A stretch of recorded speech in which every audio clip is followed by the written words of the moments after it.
Hello বন্ধুরা, এখন শীতকালে প্রচুর পরিমাণে ফুলকপি পাওয়া যায় এবং কম দামে। তাই আজ আমি বানিয়ে ফেলেছি ডাই চিলি ফুলকপি। এখানে একটা বড় সাইজের ফুলকপি নিয়ে এইভাবে টুকরো করে নিয়েছি। তারপর গরম জলে ফুলকপিটা 10 মিনিটের মতন রেখে দেব। 10 মিনিট পর জল থেকে ফুলকপিটা ছেঁকে রাখবো। হামানদিস্তাতে কিছুটা রসুন কোয়া, আদা আর এই 4-5টার মতন কাঁচা লঙ্কা দিয়ে থেতো করে রাখবো। এদিকে একটা প্লেটে ক্যাপসিকাম কুচি, পেঁয়াজটাকেও একটু বড় বড় করে কেটে নিয়েছি, আর স্প্রিং অনিয়নও একটু কুচিয়ে রেখেছি, আর পেঁয়াজ পাতাটা একটু কুচিয়ে নিয়েছি, একটু রসুন কুচিও নিয়েছি।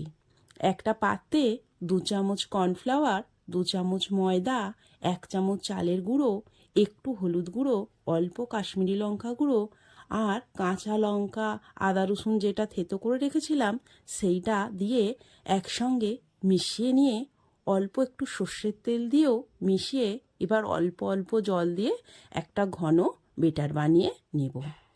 এবার এর মধ্যে ফুলকপিগুলো দিয়ে ভালো করে ফুলকপির মধ্যে মাখিয়ে নেব। একটু গোলমরিচের গুঁড়ো, চিলি ফ্লেক্স দিয়ে মিশিয়ে নেব।